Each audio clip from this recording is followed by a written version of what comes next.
counter-terrorism meeting, especially to the government and people of the Federal Republic of Nigeria and their redoubtable president, His Excellency Bola Ahmed Tinubu Asiwaju, who is our excellent host for these proceedings.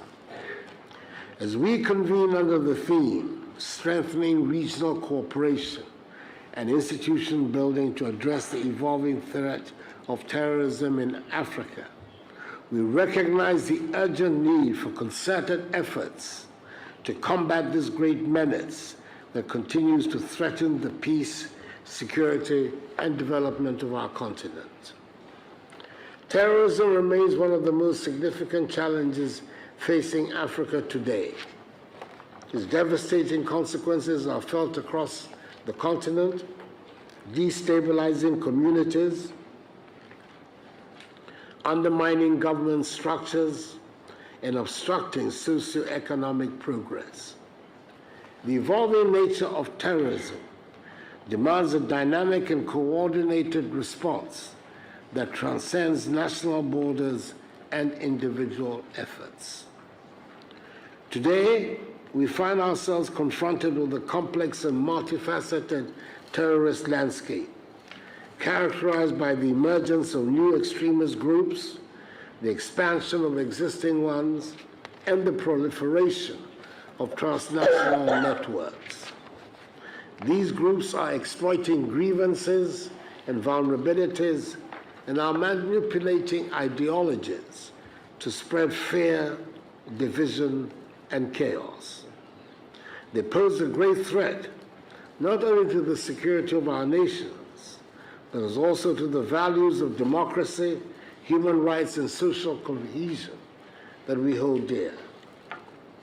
In the face of this evolving threat, it is incumbent upon all of us at this gathering to strengthen regional cooperation as the linchpin of our collective response to terrorism.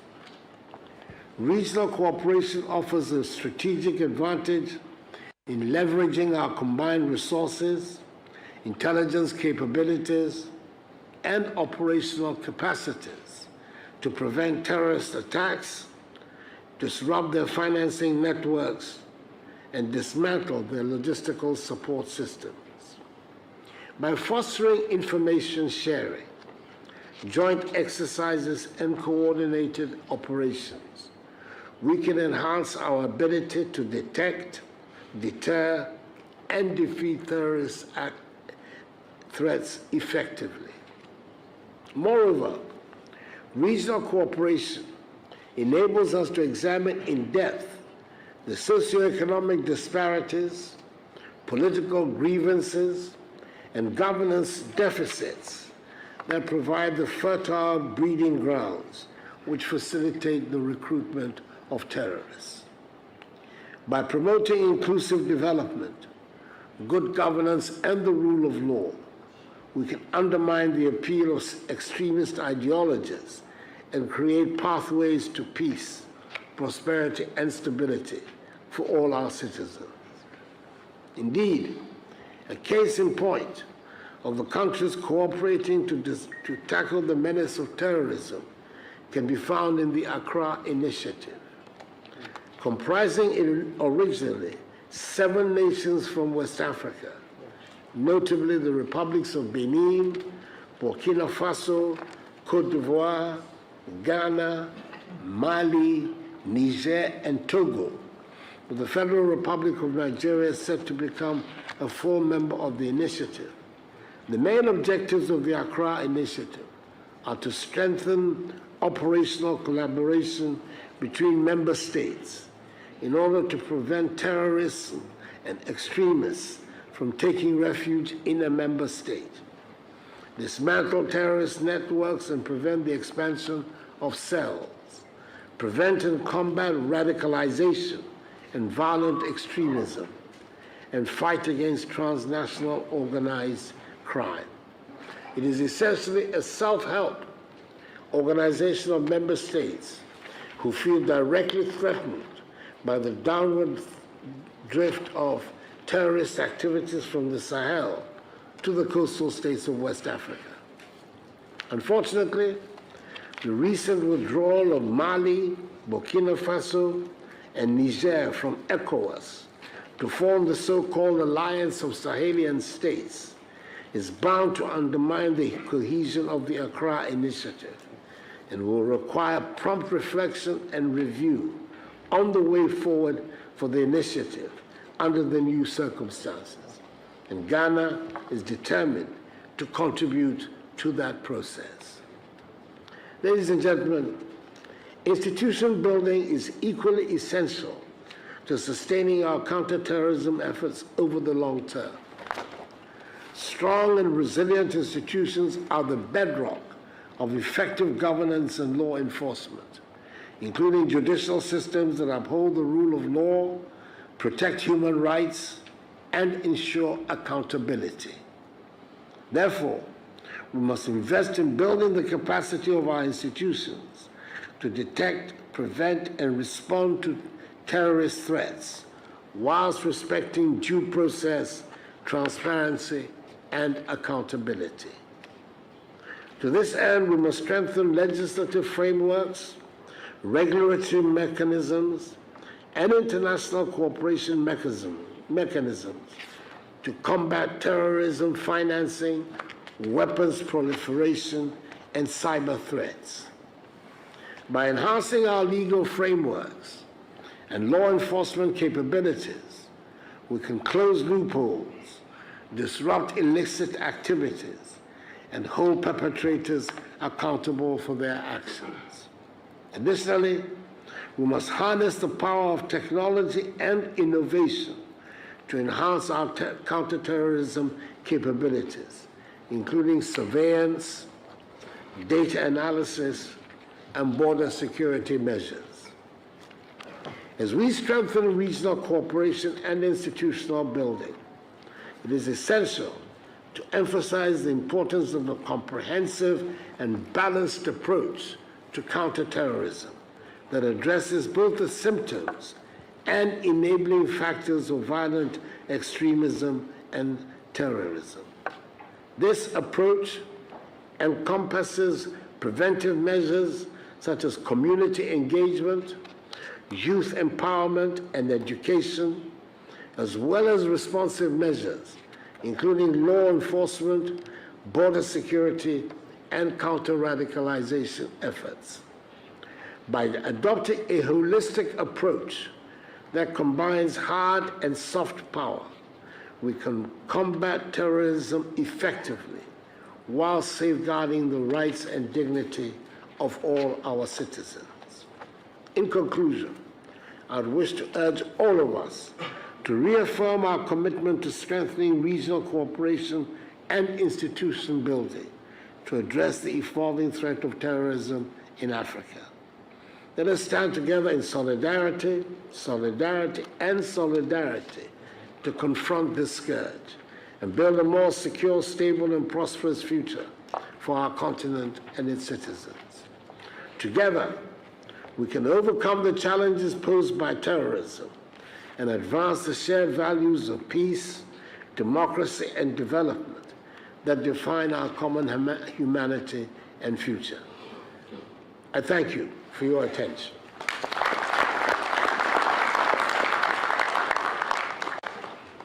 His Excellency, the President of Ghana, President Nana Akufo-Addo. His Excellency has been talking really about institution building, which is important for sustaining our counterterrorism efforts. The rights and dignity of our people is important as we make our way in hard and soft power, enhancing legal framework and harnessing the power of technology and innovation to include surveillance and data analysis. Another hand for His Excellency, the President of Ghana. Thank you very much, sir. May I respectfully at this time invite to speak a man who leads a nation that has entered a strategic partnership with the United States, partnering with Togo In this critical endeavor, I'm marshalling support under the United States strategy to prevent conflicts and promote stability, a whole-of-government initiative with a 10-year plan. This could, in fact, serve as a model for new forms of partnership and prevention of terrorism. Please help me welcome His Excellency Faure Gnassingbé, the President of Togo.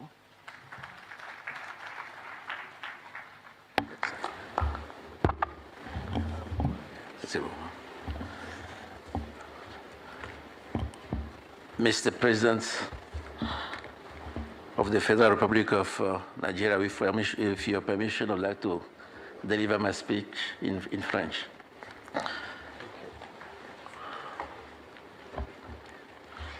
Monsieur le Président de la République fédérale du Nigeria, Monsieur le Président de la République sœur du Ghana, Excellences, distingués invités, c'est une initiative d'ampleur qu'a prise le président Bola Ahmed Tinubu en organisant cette réunion de haut niveau consacrée au contre-terrorisme en Afrique, qu'il en soit donc particulièrement remercié. Nul besoin de le rappeler ici, notre continent fait face à une menace intrinsèque. Le terrorisme que nous combattons sans relâche depuis plusieurs années ne menace pas uniquement les institutions de nos pays, pas seulement nos régimes politiques et nos populations. Il menace la substance même de nos États. C'est pourquoi, au fond, vaincre le terrorisme est notre seule option. Pour ce faire, nous devons être à même de remporter des victoires militaires dans un contexte de menaces protéiformes et de conflits asymétriques.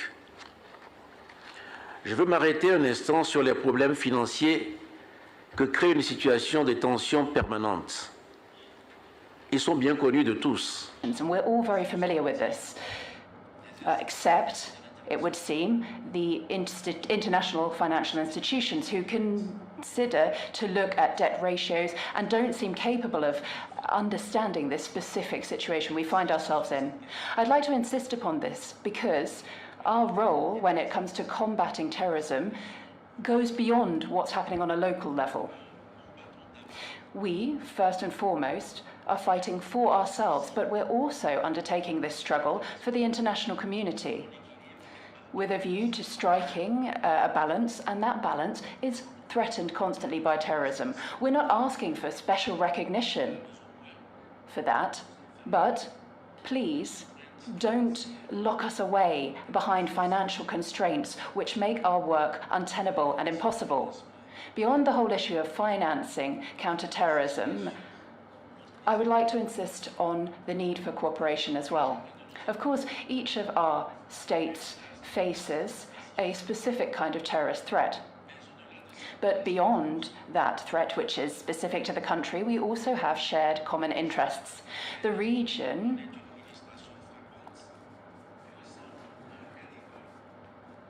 faces multiple threats. In this region, we've seen the most significant threats too.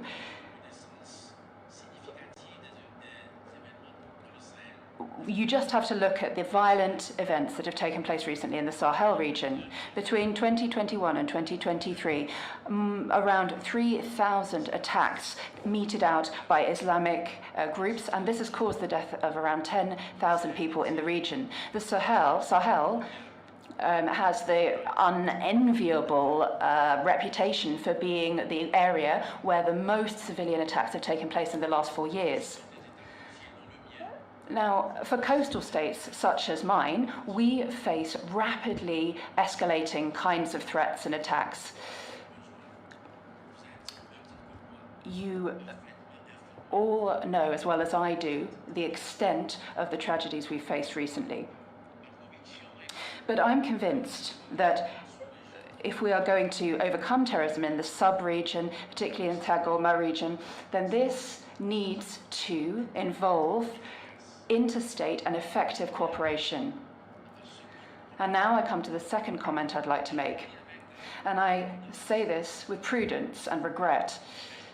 But I think that the institutions that have been in place for a number of decades are no longer able to respond to the security situation that we face without playing down the impact that inter-country solutions can have to uphold rule of law and ensure the conditions for improved way of life. I nevertheless do feel that these reformed organizations for military cooperation, forces for defense and security, this is the way that we can draw on these organizations in order to overcome terrorism. This new security and defense organization must take account of the global context that we're facing. On a global scale, supports an alliance which is military and has come out of decolonialization is the best way for us to overcome the current situation. So there are two areas that we need to where we need to act here. Firstly, we need to build synergies between our forces for defense and security, but we also need to deploy effective institutions in a context of reorganizing and restriking global balances. I'm sure that we have the capacity to do this and to achieve this, but time is of the essence. And the perennial nature of our states and our nations are what is at stake here. I'm sure that we're aware of the scale of what we're facing, but I would like to reiterate, we need to work together, but also within a renewed framework, and that is the only way that we will be able to overcome the current security crisis we face. And I hope that the work that's undertaken at this high-level meeting can lay the first cornerstone to building that work. Thank you very much for listening.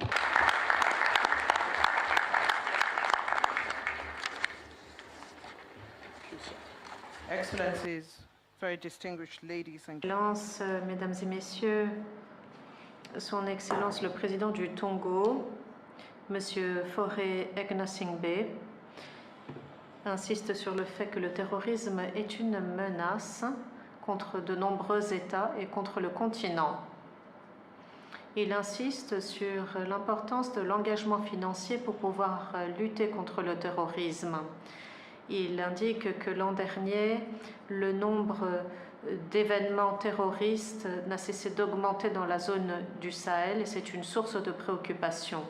La coopération est nécessaire pour la paix, la sécurité et il faut absolument respecter l'état de droit. On applaudit. Thank you very much, sir. Je te remercie, Excellence. I'd like to thank Your Excellency. Having made the goodwill messages that have come from their excellencies, may I again crave your indulgence to announce the photo opportunity real quick. We have our president, the president of the Federal Republic of Nigeria, the president of Ghana, the president of Togo, the chairperson of the AU Commission, the chairman of the Governors Forum, the Deputy Secretary General of the United Nations, the National Security Advisor, and the President of the ECOWAS Commission will be seated along with the Under-Secretary General of the UNOCT. So we have our President, the President of Ghana, the President of Togo, the Chairman of the Governors Forum, the Chairperson, AU Commission, Deputy Secretary General of the United Nations, National Security Advisor, President of the ECOWAS Commission, and the Under-Secretary General, UNOCT, seated. Standing behind them will be the Borno State Governor, the Imo State Governor, the FCT Minister, Minister of Defense, Minister of State Defense, Minister of Foreign Affairs, the AU Commissioner, PSC, the Attorney General of the Federation and Minister of Justice, pretty much members of the Federal Executive Council and the Chief of Staff to Mr. President. Distinguished ladies and gentlemen, I'd like to put on record that we have, when we greet and salute members of the Fourth Estate of the realm, the media, my colleagues, if they are not here, we are not able to see what happened in this room. It simply means it didn't happen. So they are very important to this matter because they would be the ones to propagate what is going on here today. Let us salute them and also salute Arise Television, who has given us live transmission, and so people can see what is going on at this time. Please, let's give a round of applause to the media. Thank you very much. This is the moment where we begin to round up the opening ceremony of today. And in this roundup, it would be impossible to close it without the host president. Your Excellencies, very distinguished ladies and gentlemen, the host president of this high-level African counterterrorism meeting, the chief proponent of the Renewed Hope agenda with plans to get forest guards into the forest, which have continued to harbor bad elements in the society, the man who said, terrorism is an effective danger to democracy and an effective danger to development.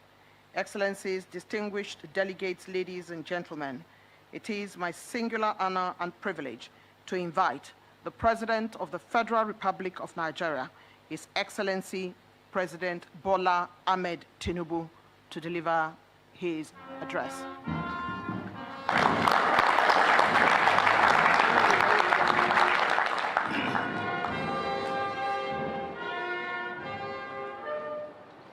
Thank you very much. Your Excellency Nana Akufo-Addo, President of the Republic of Ghana, Your Excellency Faure Egnasingbe, the President of the Republic of Togo, representative of the President of Chad and Minister of Defense, Chad Dago Yakubu, the Excellency Deputy Secretary General of the United Nations Organization, Excellency Amina Mohammed, thank you for all your efforts. Chairperson of the African Union Commission, Musa Faki,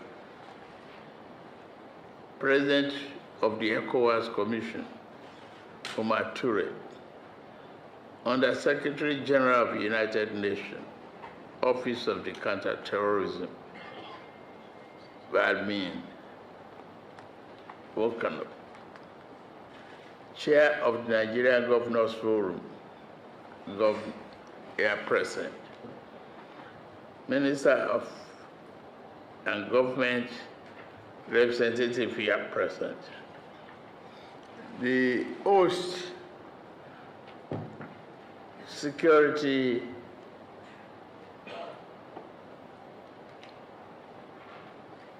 efforts of Nigeria, the National Security Advisor, Malam Noru Ibadu. Well done for your coordination. Members of the Diplomatic Corps and head of international organizations, esteemed delegates, members of the press, distinguished ladies and gentlemen, with deep respect and appreciation for your commitment to ending this threat to the peace and well-being of our continent and its people, I thank you for honoring our invitation to participate in this high-level counter-terrorism meeting. In joining us today, you have demonstrated your understanding of the urgency of the current situation and the priority it must be given above all matters. Again, I thank you for your valuable presence and your contributions to fighting the scourge of terrorism. Terrorism snaps at the very fabric of the tranquil, prosperous, and just society we seek to build for ourselves and our children. Terror cannot coexist in the same space as democracy and good governance. Just as darkness and light cannot endure in the same room at the same time. This violent threat seeks to frighten the farmer from his fields, children from their schools, women from the marketplace, and families from their very homes. It wants the city dwellers to cower and businesses to close. It craves despotism and suppression, not democracy and enlightened society. Its goal is to cause such an havoc that we doubt our democratic principles, putting societies and government into such confusion and disarray that we begin to fight among ourselves instead of fighting the very thing that seeks our destruction. Already, terrorism has taken too many lives and delayed our better future for too long. While terrorism troubles us greatly at the moment, we do well by remembering terrorism is not of Africa. We must tell this imported evil that wants to bend and break us that it shall not succeed. Instead of making us bow, we shall banish it. Let us resolve here.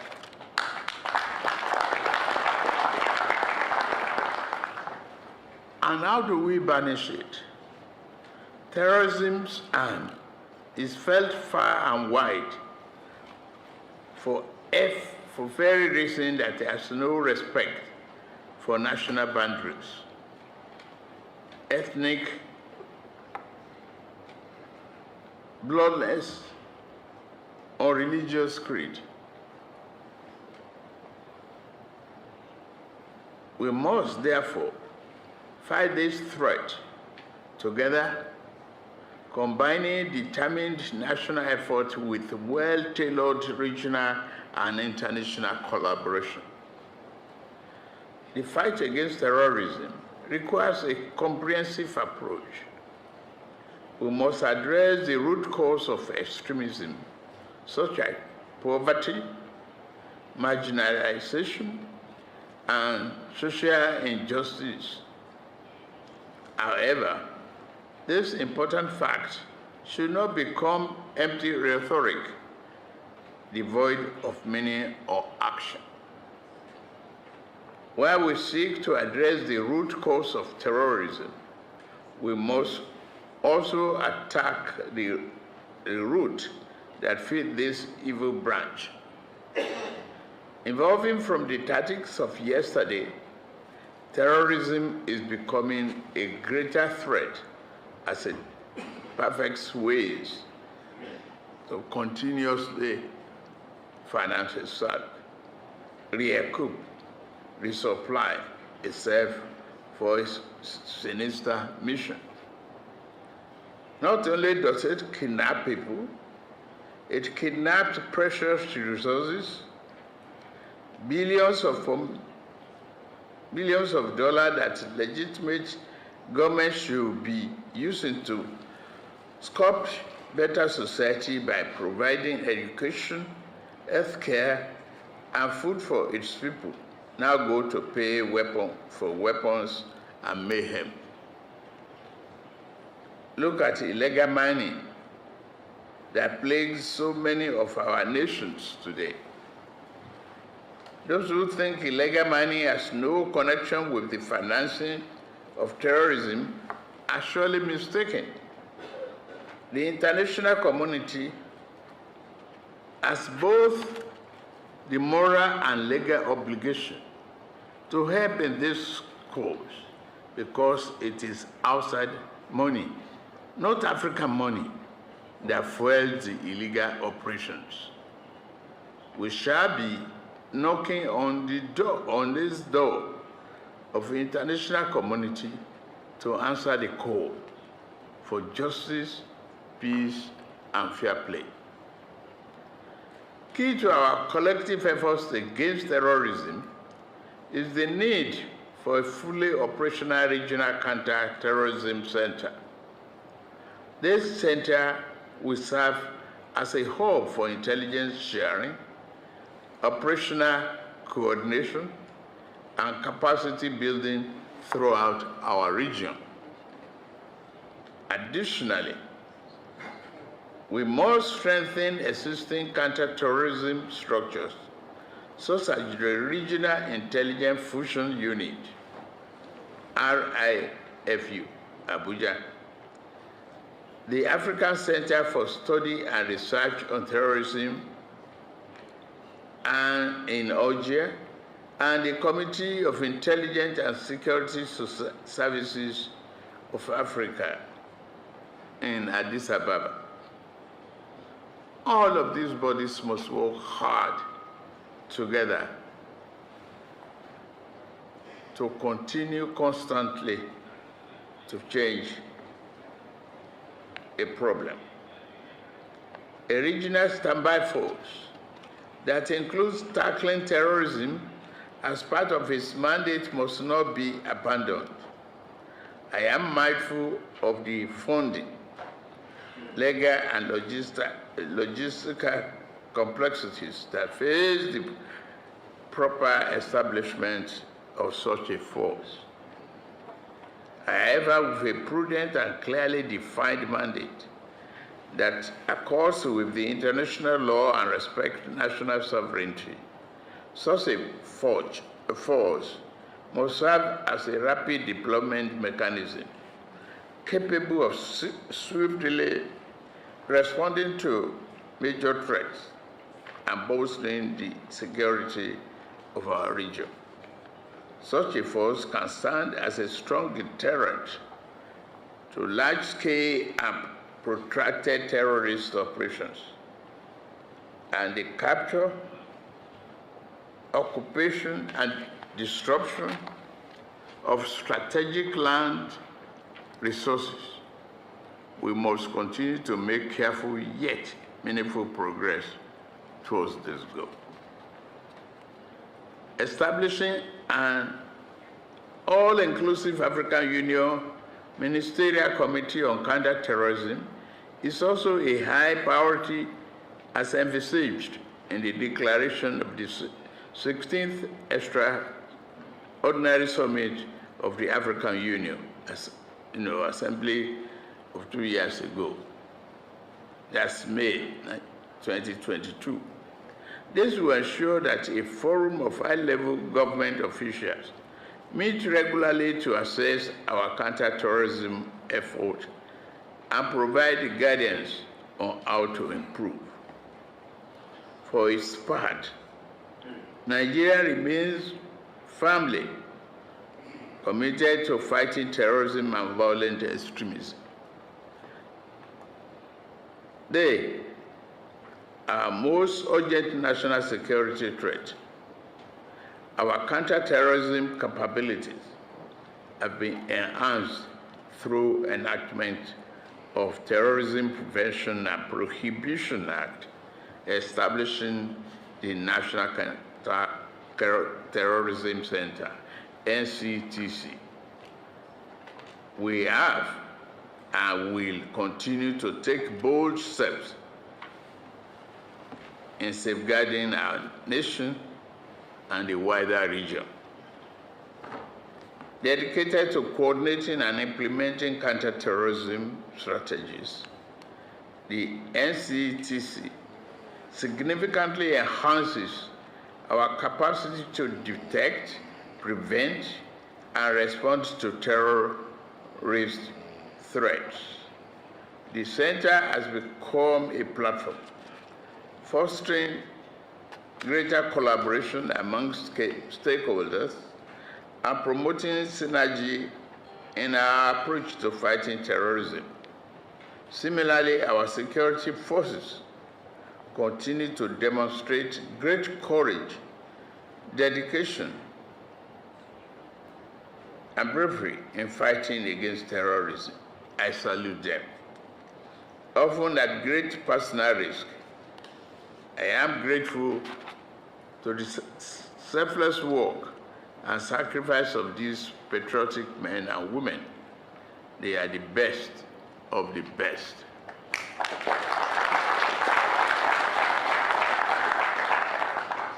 I must also mention the ongoing need to halt the proliferation of small arms and light weapons on this continent. No one state can solve this problem for itself. It requires continuous and concerted action by all of us. We need to reposition our regional organizations and build the capacity of our national institutions to effectively address this element of terrorism and violent extremism. Nigeria is committed to working with our regional partners to strengthen our arms control measures, enhance border security, and disrupt the illicit trafficking network that fuel terrorism and organized crimes. In closing, let me say that we must make the meeting historic and productive. We must show our respective populations that we, as leaders, we must do more than speak nice words. We must live here with real results. As leaders, let us show our people that their safety and welfare is paramount. May this conference be succinct and to the point. Let us keep rhetoric to a minimum. Let us be focused and dedicated to pinpointing and embarking on the meaningful and strong action needed to win the day and free our continent of violent extremism. May we do everything that is required of us to defeat this challenge so that 5, 10, or 20 years from now, it is historians who will be meeting to discuss how today became a major turning point in the African continent's defeat of the terrorist scourge. Once again, I thank you for honoring our invitation and urge you to work hard to also enjoy the hospitality and the beauty of Abuja, our capital city. May God bless our endeavors here today. Thank you very much for listening.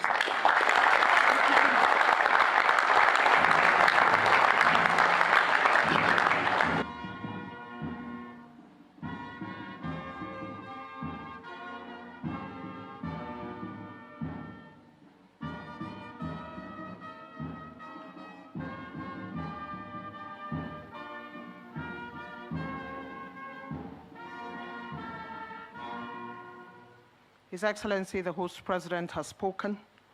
A visionary leader that he is, he says in 5 to 10 years' time, it will be historians that will be gathered to talk about how the turnaround happened and counterterrorism was achieved in the continent of Africa. Let us speak more than nice words. Let me, Your Excellency, crave your indulgence to add the Chief of Defense Staff to the photograph that will be taken. He will be standing behind you. And let me remind all those who are here. Before now, you saw the President, Bola Ahmed Tinubu, speaking on the Summit of African Leaders on Counterterrorism. And now let's take you to another location where the House of Representatives is holding a dialogue on constitution review.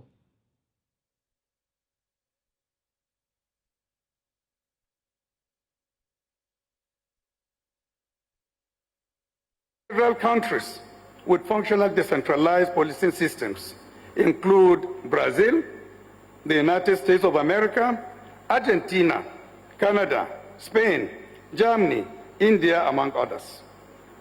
Other decentralized policing countries include Pakistan, Botswana, the United Kingdom, and Mexico. On this note, I would like to thank the ambassadors of these respective countries to Nigeria for accepting to share their experiences with us at this particular forum. Thank you so much for coming. As we delve into the substance of today's dialogue, please permit me to highlight a few issues that I think are critical to the overall conversation on the merits and the merit of state policing and its desirability or otherwise for Nigeria. First and foremost, it is imperative to acknowledge that the push for reforming our police forces is not merely desirable but necessary. We are at a stage where public trust in law enforcement is teetering. Also, the burden of policing the vast geographical expanse of our country and a rapidly expanding population warrants a reform of the current structure. The need for a system that maintains law and order and upholds every Nigerian's dignity and rights cannot be overstated. Reform is essential to heal and to build, rebuilding trust, rebuilding effectiveness, and rebuilding our shared commitments to justice.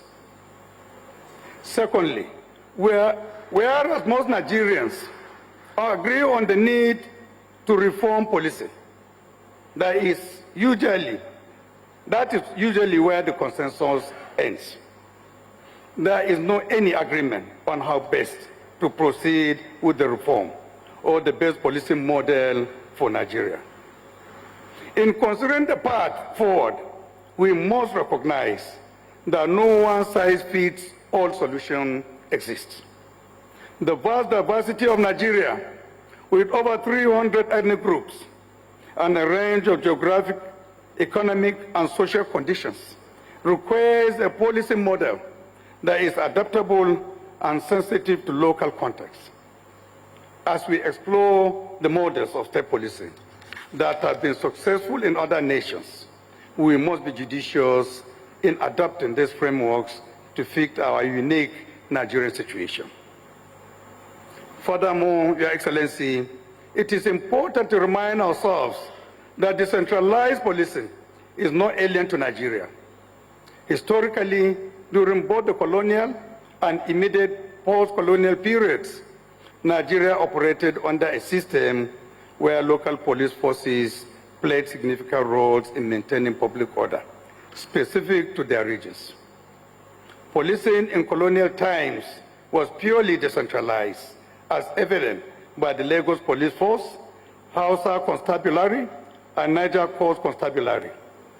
The structure was maintained even after the merger of the Northern and Southern Protectorates with the creation of the Northern Nigerian Police and the Southern Nigerian Police Force. In fact, under the First Republic, these forces were first regionalized before their subsequent nationalization. However, subsequent civilian and military governments adopted a rigidly centralized pattern for the Nigerian police force.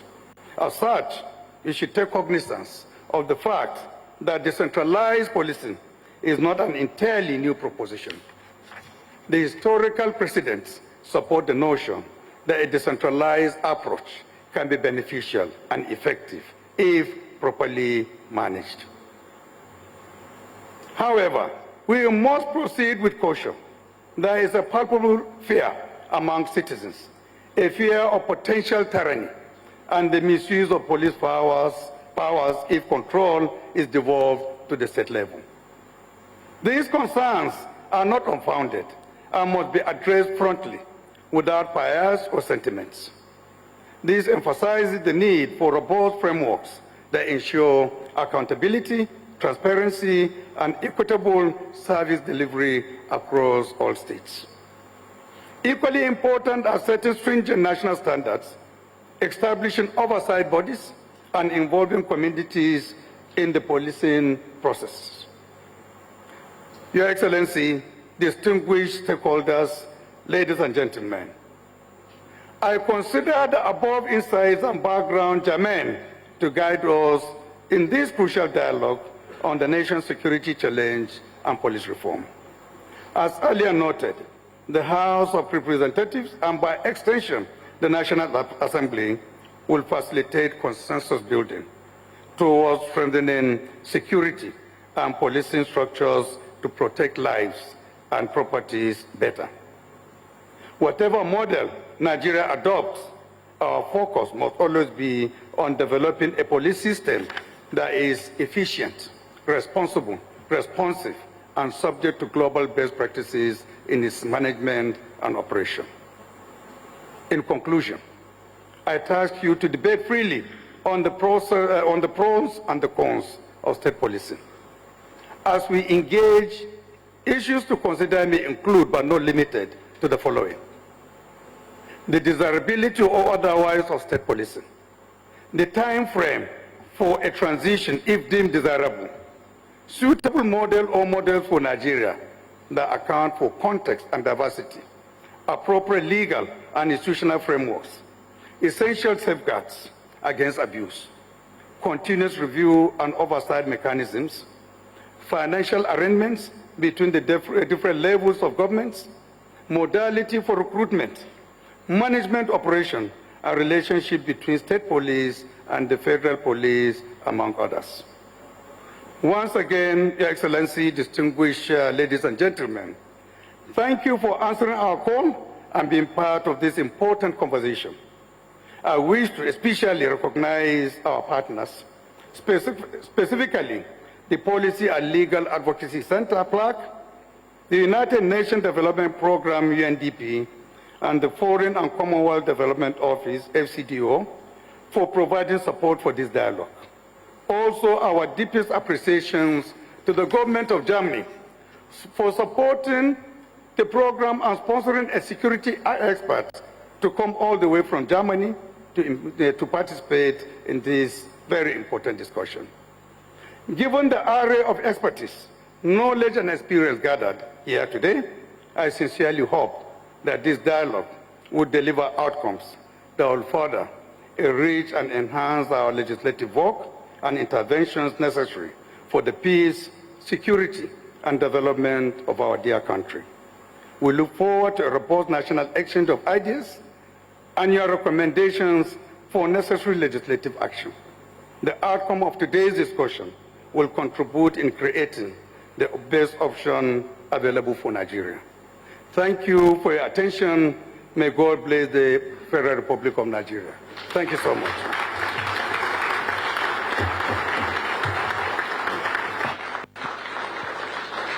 There you have it, Your Excellencies, distinguished guests, ladies and gentlemen. The Speaker, the keynote address from the Speaker of the House of Representatives, Right Honorable Abbas Tajuddin, PhD.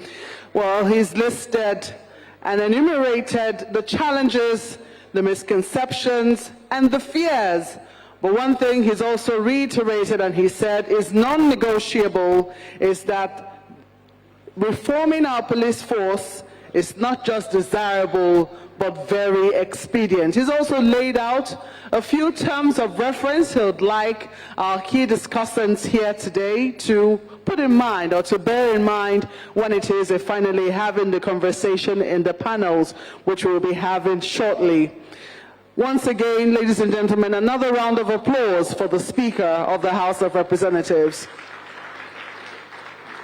We're moving on very swiftly now, and this time around we'll be taking special remarks from none other than General Abdulsalami Abubakar, who is a former head of state of the Federal Republic of Nigeria. Okay, I have just been told that His Excellency Dr. Goodluck Ebele Jonathan, GCFR, former President of the Federal Republic of Nigeria, will be speaking first. Sir, you're welcome. He is no stranger to conversations like this, having hosted the 2014 National Conference, where state policing was such a big topic and something that has gone on from then on. Your Excellency, it's really good to have your remarks on this very important issue. Thank you, sir. Thank you so much. Mokwe, you know, as former heads of states, we have a hierarchy. When Abdulsalam is here, he cannot speak before me. You see, I'm still the last born, so enjoying the privilege of the last born. And even Buhari that I just finished, he will take his military position, so he's still senior to me. Until when my good friend Tinubu finishes, then I will have a junior brother. So thank you so much. His Excellency, Mr. President, here represented by the Vice President, my good friend, thank you for coming. The Senate President, represented by the Deputy Senate President, thank you for your brilliant speech. And our Chief Host, the Right Honorable Speaker, thank you for bringing us together to have this conversation. His Excellency General Abdulsalami Abubakar, the former head of state, and is somebody who navigated the current democratic setting and has endured for 25 years because of your good works. Thank you so much. We appreciate, we really need to listen to you. The Deputy Speaker and Principal Officers of the National Assembly are here with us, and members of the National Assembly. The Chairman of the Nigerian Governors Forum, thank you for coming. We really want to listen to you because the issue of state police is very critical. Honorable ministers that are here with us, members of the diplomatic corps, the Chief of Defense Staff and the Inspector General of Police being represented, His Eminence, the Sultan of Sokoto, thank you for coming. His Imperial Majesty, the Oni of Ife, thank you for coming. And other revered royal fathers that are here with us. Our dear leader, John Cardinal Lancor, thank you for being here, and other clergymen that are here with us.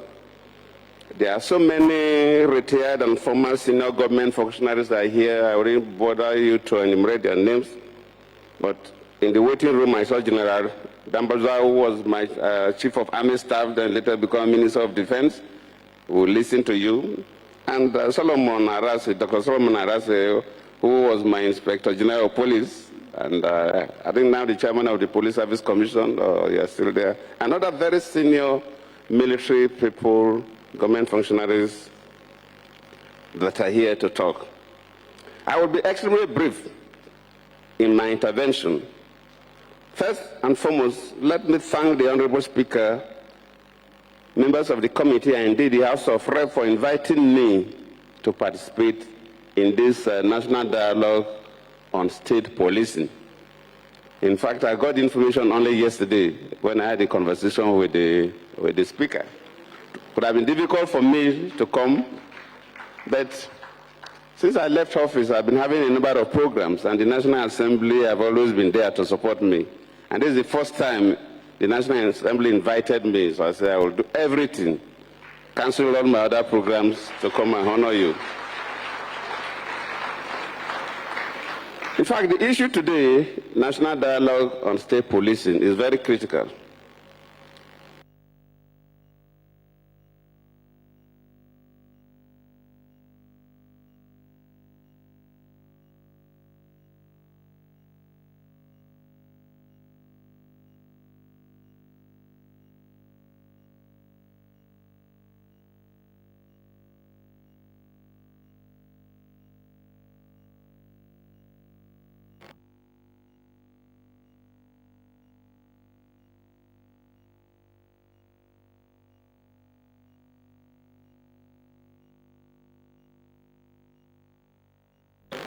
The state was almost ungovernable. Abdulsalami will remember that when the elections were to be conducted in December 1999, Colonel Edo will be then wrote to you saying the security situation in Bayelsa State was so bad that couldn't guarantee elections in December 98. So our elections were pushed to January 99. When we took over, the state was in crisis. Niger Delta agitation was there. But criminal elements were also operating all the creeks and were doing all kinds of havoc to market women and others until Alamisi, then my boss, has to set up the Bayelsa volunteers that work with police. And we had to build, stations around the critical parts of the creeks. And the boys volunteered to work with the police since they couldn't carry weapons. And that brought the excessive piracy down. So there's no way we can manage our internal security if states will not have their police. So the issue is not states having police, but how will the state police function vis-a-vis the national security architecture? When I set up the 2014 National Dialogue, I think that period, we have a lot of challenges in the country. People were agitating so many areas. But when we set up that dialogue, one thing that the whole almost 500 delegates agreed without much ado was the issue of state police. When that matter came up, everybody supported the issue of state police. So we cannot move away from state police. I remember the issue of state police was accepted. The issue of national border force was also accepted. Then the issue of Coast Guard was also accepted. And the National Assembly, while you are debating or conducting a public hearing on the state police, these issues of national border force must be considered. Because we said that yes, the immigration and the customs carry weapons and they are the border controls, but they cannot play the role of national border guards because those are control routes. The customs and immigration stay in the control routes. Criminal elements don't pass those control routes. They pass through the borders at different points. It is only when we have a national border force that will be able to contain these elements. And most of the customs and the immigration, though they carry weapons, but they were not sufficiently trained to confront these criminal gangs. I was in the customs for 2 years before I entered the university, and I know the training given to us was not enough for you to confront these criminal gangs. So these issues must be integrated with the issue of state police. Could the state police also, for the riverine areas like the Niger Delta, also play that role of coast guards? Could the one in the boundary areas also play the role of the national border force? This will surely help the country. We are not going to debate, and we should not waste our time debating whether we should have state police or not. Listening to the speaker, he gave the history. Even in this country, we operated it before. Why is that the military scrapped it? Because of the abuse. And that is the area we should concentrate on. How do we manage the state police and it will not be abused by state political actors? If state political actors are abusing the state police and using the state police to harass and make life miserable for people who don't belong to their political parties, could the commander-in-chief sit down and watch, or will he order the military to go and overrun the state police? Of course, that will bring crisis in the country. So the key areas that we have to debate is how do we run the state police vis-a-vis the national security architecture of the country. And these things need to be done carefully. Luckily, there are so many countries that have this. We also experimented it before during the First Republic. And the relevant committee members would travel to this country or understudy them or get it from the Google or read from the literature. Because it is very critical. That is the area we are worried. This matter would have come up even much earlier than now, even when I was in office. But what we were worried was that, look, even in local government elections, even in cosmopolitan states, other parties, if the governor is from party A, you see people in party B and C will win elections as senators, will even win elections as House of Rep, will win some state assembly elections, but they come to local government chairman and councillor, the least no other party wins. It's only the party that produces the governor that will clear all the councillors. It's not possible. So if we're talking about state police, we must also rejig INEC. And the police must not be used against or to the advantage of any political party that by divine providence happens to be the governor of the state. So the issue of the voting, the polling booths of INEC and the use of the police during elections has to be reviewed by the National Assembly. In fact, even the polling units we use for our voting, this is the only country I've visited that have isolated polling units. Most other countries have gone to observe elections. They have polling centers. They take primary school or secondary school. And within that polling center, you may have 5 to 10 polling units within the polling center. I just came back from Senegal, then from Pakistan. You see the police are always at the gate. They don't even go into the compound. They don't go near where voting was taking place. The citizens were also disciplined enough not to behave in a way that will attract the police. We must find a way to make the use of police for electoral purposes very, very limited. Not what we hear today, that security operatives assist in ballot stuffing or snatching or things that way. So the National Assembly need to look into all this. I think these are the areas that we have to concentrate. The issue of the need for states to have their own police is not negotiable. There's no way we can continue this kidnapping that is going on in this country. It is for this commercial kidnapping started about 2006. I don't want to go into that history when I was the governor of Bayelsa State. But it started in the Niger Delta. Now it has been a commercial venture all over the country.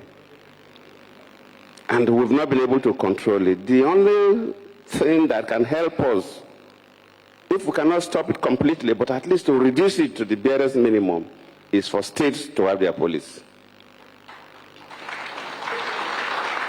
And while making the law, sometimes we'll say, okay, the state police should have limited weapons. The caliber of weapons the police should have in the state should be limited. That is an area that must also be we must be careful with. I'm not expecting states to have rockets, missiles, but the conventional weapons, if you look at the caliber of weapons criminals use, the states must have superior weapons, or at least equal. If you make the states to have weapons that are inferior to the ones that the criminals are using, then you're asking their police to commit suicide in the field.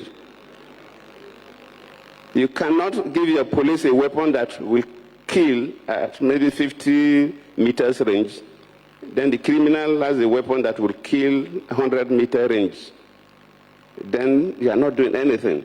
So we must not even go there in terms of limiting the capacity of the state police. A state that has enough resources must equip the police very well. And that state can also assist other states. I remember in East Southern Africa, you see a country like Rwanda sometimes send their military to assist other countries when they have crisis. So a state that has a little more money and equip the police very well can also send assistance to another police and another state that have major challenges. It's a national challenge. And if you don't crush the challenge that state has, those criminal elements will one day come to your state. So wherever it is happening, the states should come together. Luckily, the chairman of this Governors Forum is here, he will speak, can work together.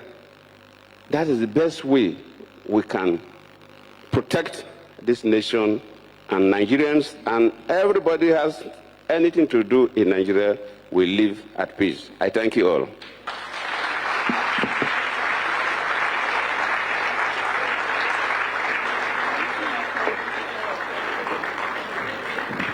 Distinguished guests, ladies and gentlemen, His Excellency Dr. Goodluck Ebele Jonathan, GCFR, former President of the Federal Republic of Nigeria, and a very prominent member of the West African Elders Forum. I mean, he's talked about his experience going around different African countries, observing their elections.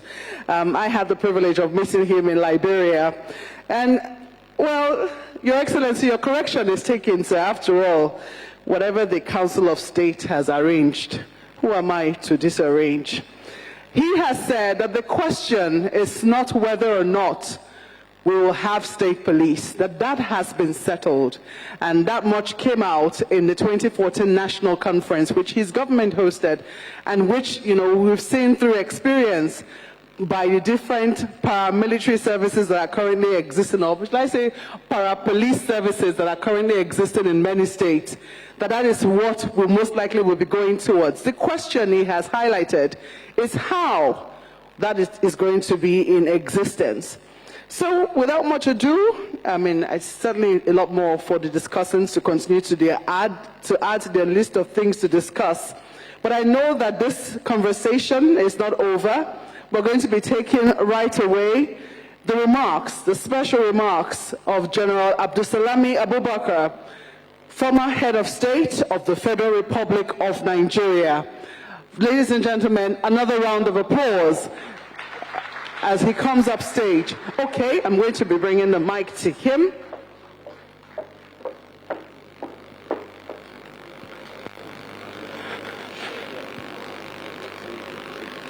Thank you so much. Thank you. Thank you very much, sir. Your Excellency, the Vice President,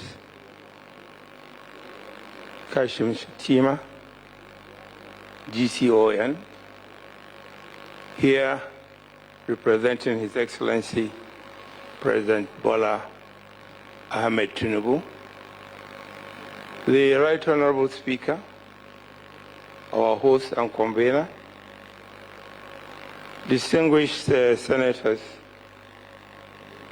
present, honorable members, ministers here present, our royal fathers, Assalamu alaikum. Indeed, I want to thank the Right Honorable Speaker and, please can I have a chair?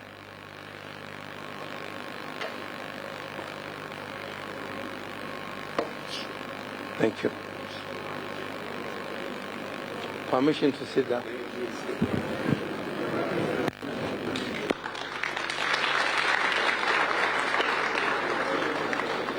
Let me thank the Right Honorable Speakers and members of the National Assembly for indeed organizing this dialogue.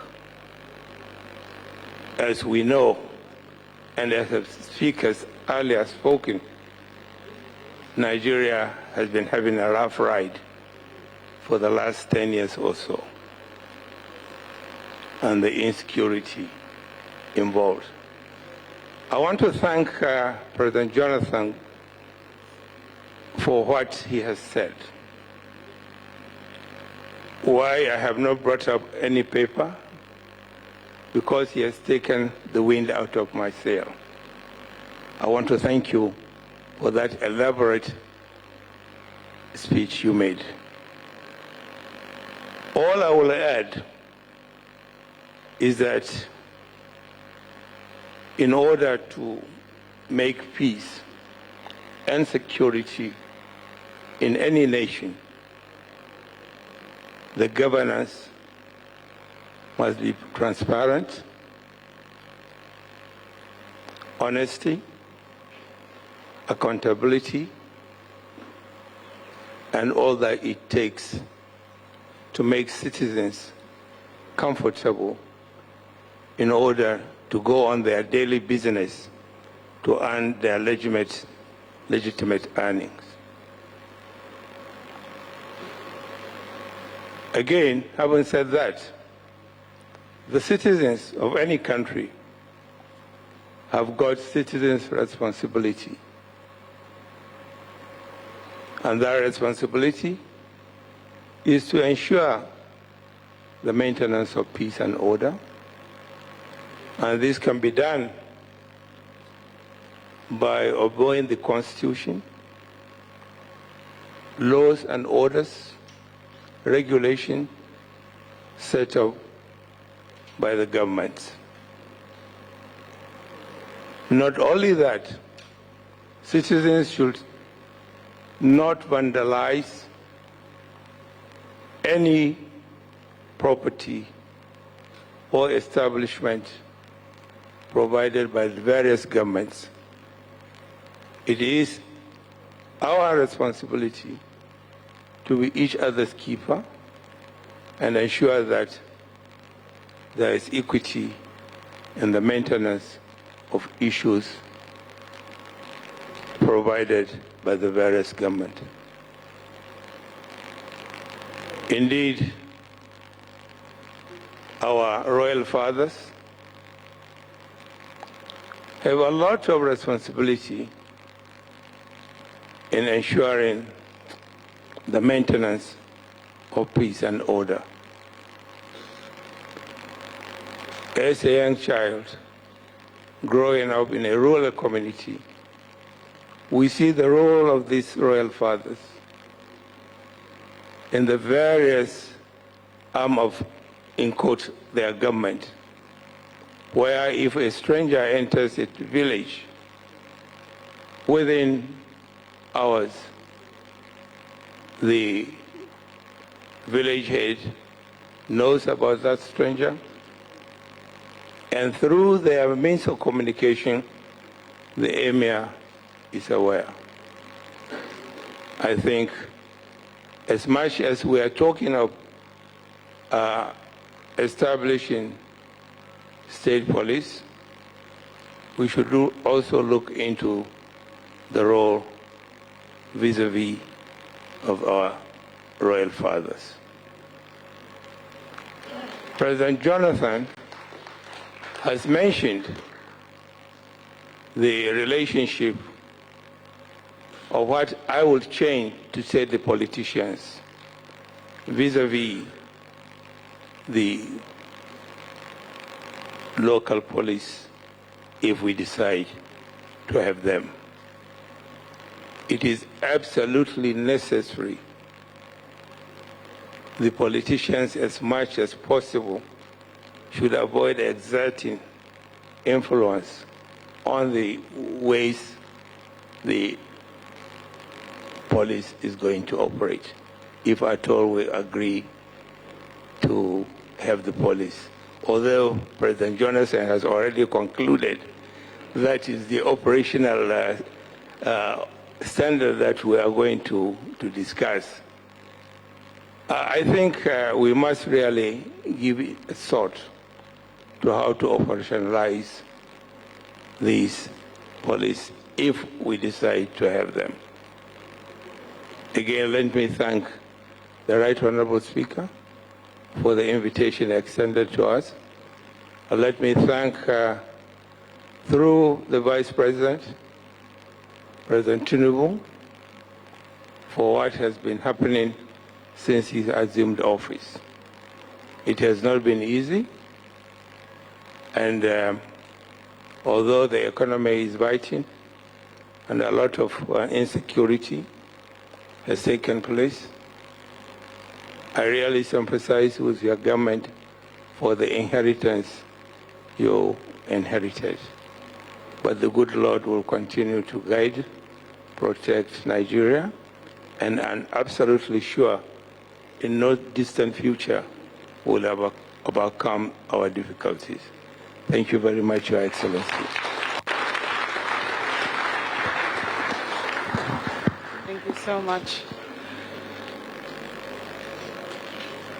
Once more, another round of applause for His Excellency, former Head of State, General Abdulsalami Abubakar, former Head of State of the Federal Republic of Nigeria. In his own very brief remarks, shall I say he's almost, he did thank former President Goodluck Jonathan for his own speech and built a little on it, stating what he considers the recipe for peace.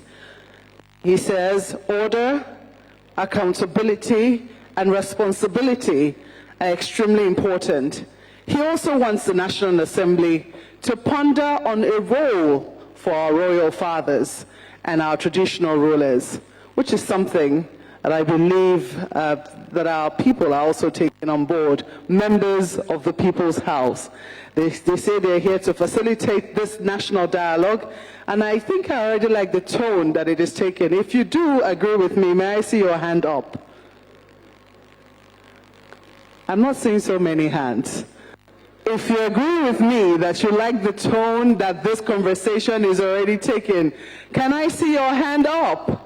Thank you very much. It means that we'll be getting a lot of people for the conversation, and I understand that the Speaker of the House of Representatives will be here with us for most of the conversation today. So without much ado, ladies and gentlemen, distinguished guests, kindly help me warmly welcome, and I'm looking at this picture.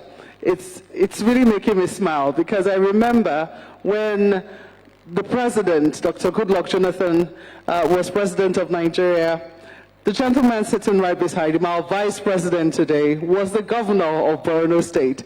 And I know that more than once, on more than one occasion, he had cause to go to meet the president to talk about security situation in Borno State. So it is interesting how things that go around can come around in our country.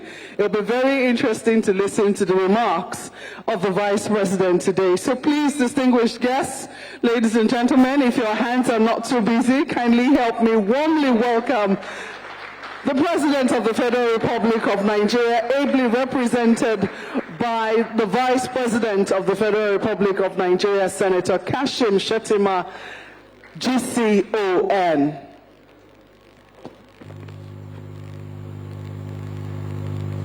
Please, you kindly sit down, please. Thank you so much.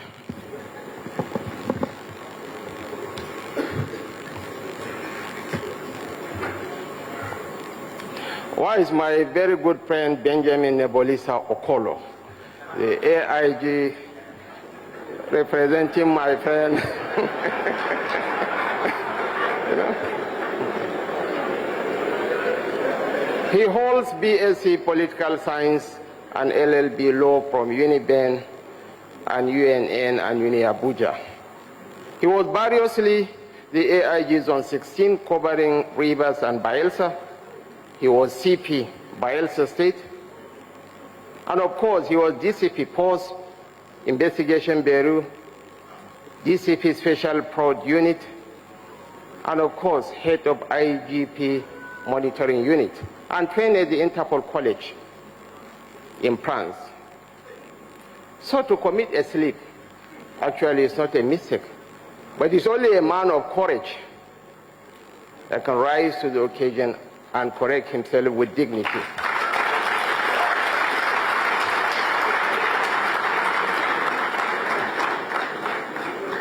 And His Excellency, former President Goodluck Ebele Jonathan, his name was modeled up for a greater part of 10 years. He was variously a deputy governor, a vice president. Some were calling him Goodluck Jonathan, some were calling him Jonathan Goodluck, until he became the president, and Nigerians got to know that his full names are Goodluck Ebele Azikiwe Jonathan.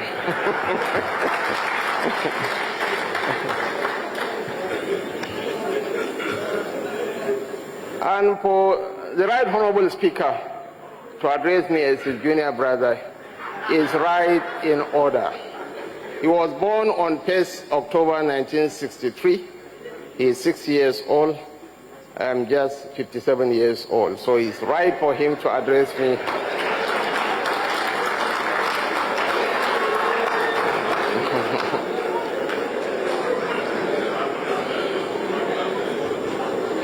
The chief host, the Speaker of the House of Representatives, Right Honorable Dr. Tajuddin Abbas. His Excellency, the former President of the Federal Republic of Nigeria and Chairman of this occasion, Dr. Goodluck Ebele Jonathan, GCFR. His finest hour came not when he was the President. His finest hour was when the nation was at a precipice. When the nation was at a point of implosion, he elected to choose the path of honor, of integrity. That concession speech transformed him into a global statesman. Thank you so much, Mr. President. I was your sparring partner when I was the governor of Borno State, and discretion is the better part of valor. I was asked variously by so many media houses to grant interviews on the 10th anniversary of the Chibok girls' abduction. But out of respect and decorum to this gentleman, I declined respectfully to grant any interview. And of course, another elder statesman who could have effortlessly transmuted into a civilian dictator. But he again elected to side with history, to side with honor, and midwife the fastest transition in Nigerian political history. Your Excellencies, ladies and gentlemen, join me in thanking General Abdul Salami Alhaji Abubakar, GCFR. He is a diaspora Kanuri just like Usman Bello Kumo. The Deputy President of the Senate, distinguished Senator Barrow Ibrahim Jibrin, the Deputy Speaker of the House of Representatives, Right Honorable Benjamin Kalu, and other principal officers of the Federal House of Representatives present here, members of the Federal House of Representatives, too numerous to mention, the Honorable Minister of Police Affairs, Senator Dr. Ibrahim Gaidam, and other honorable ministers present here, special advisors and senior aides to the President, permanent secretaries, directors general and heads of extra-ministerial agencies and parastatals, representatives of service chiefs, head of security and parliamentary agencies of government, the organizers and supporters of this event, especially Her Excellency the Ambassador of Germany to Nigeria, Ambassador Annette Gunther, the country representative of the United Nations Development Program, Mrs. Elsie Atapwa, the Executive Director of Policy and Legal Advocacy Center, Mr. Clement Nwanko, and of course, the British High Commissioner to Nigeria. Other members of the diplomatic corps, our father, who has become a permanent fixture in all our engagements, His Eminence the Sultan of Sokoto, Muhammad Saad Abubakar III, His Imperial Majesty the Oni of Ife Oba Adeye Anetan Ogunwuse, His Royal Highness the Emir of Dodo, Ambassador Ahmad Nuhu Bamali, His Royal Highness, although I couldn't register his presence, but I have to recognize him in absentia, the Obi of Onisha,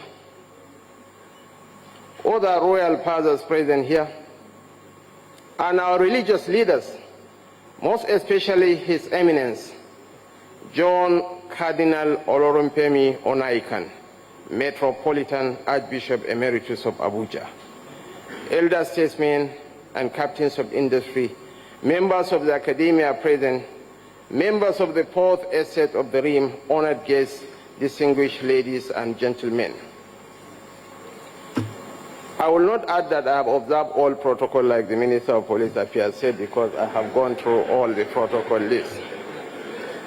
Your Excellencies, distinguished guests, honorable members of the House of Representatives, esteemed stakeholders and all participants, I am delighted to be a part of this important national dialogue focusing on reimagining policing in Nigeria and the best ways for reforming and strengthening the institution of the police. This dialogue has been convened under the auspices of our esteemed Speaker of the Federal House of Representatives, the People's House, to engage in a dialogue that holds the promise of transformative change for our nation's policing policies and practices.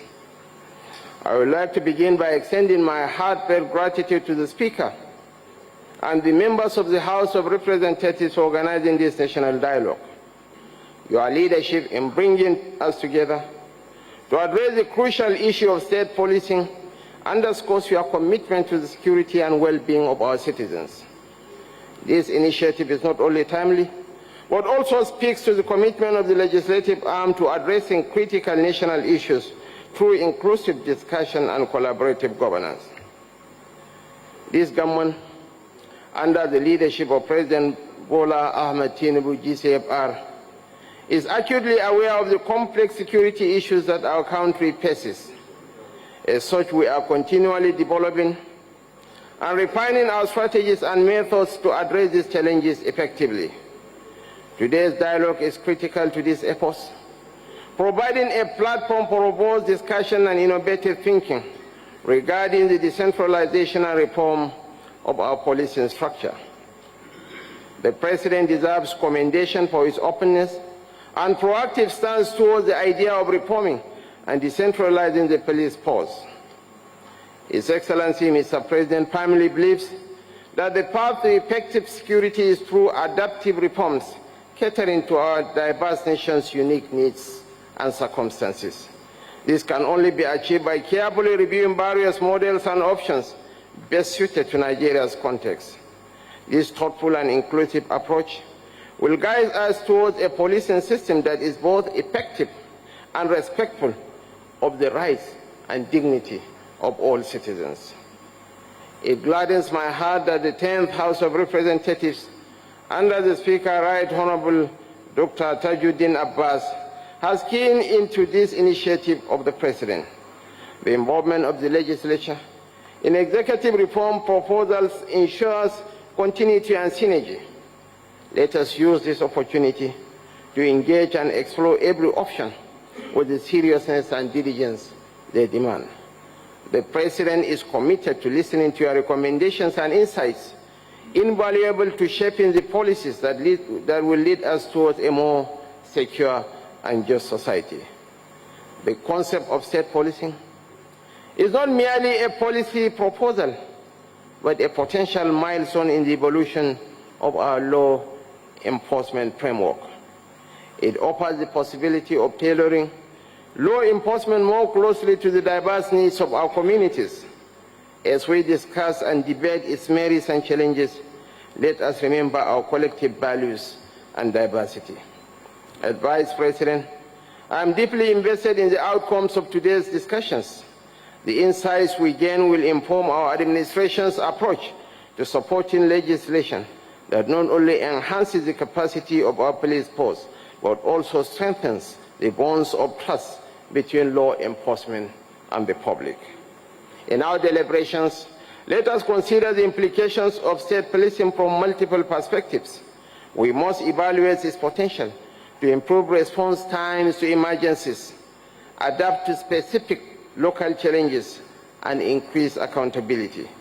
At the same time, we must address concerns related to the standardization of training, oversight, and the safeguarding of civil liberties.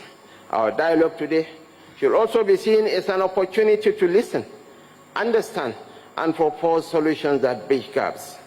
It is essential that this forum is not the end, but the beginning of an ongoing conversation on the issue of police and security sector reform in our country. The theme of today's dialogue is a pivotal aspect of our national discourse. It reflects a collective recognition of the need for a more localized, responsive, and effective law enforcement framework.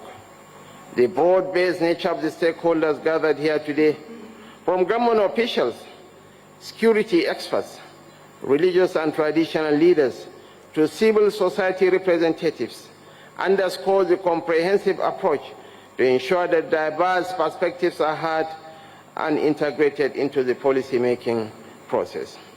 As we proceed with today's sessions, I urge each participant to engage with openness, honesty, and insight. The value of this dialogue lies in its ability to harness unbiased and constructive criticism and suggestions from all quarters.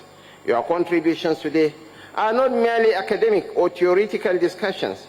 They are the building blocks of the transformative reforms we aspire to implement. Let me conclude by extending, Mr. President, gratitude to all participants for your dedication to the cause of national security and reform. Your expertise and perspectives are essential in navigating the future.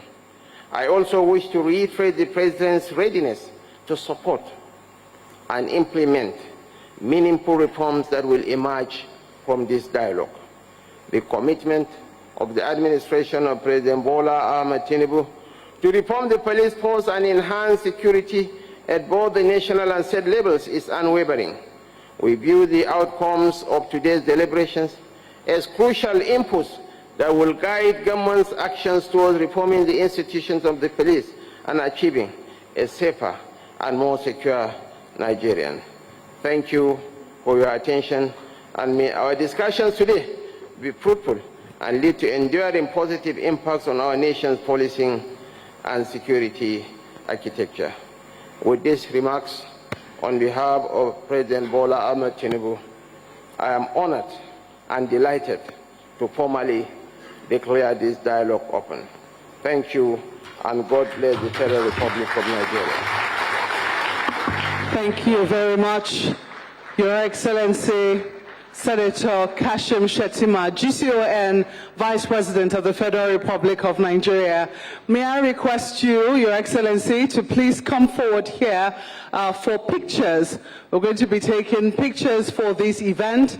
I'll ask him to please be joined by Dr. Goodluck Ebele Jonathan, the former President, former Head of State, General Abdusalami Abubakar, the Speaker, our Chief Host, the Speaker of the House of Representatives, the Deputy Senate President, the Deputy Speaker, the Minister of Police Affairs, the Minister of State for Agriculture, Minister of Steel Development, the Minister of Budget and National Planning, the Sultan of Sokoto, the Oni of Ife, the Emir of Zazzau. Please, may we come forward for pictures with His Excellency, the Vice President, a photo op for this session.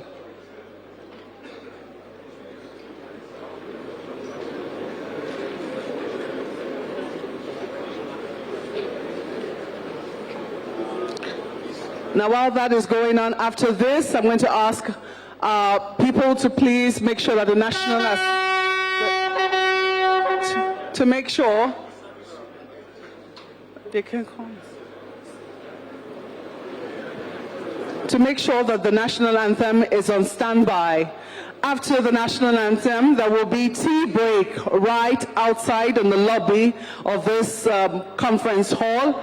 We'll have tea for about 10 to 15 minutes, and then we will come back inside to continue the conversation.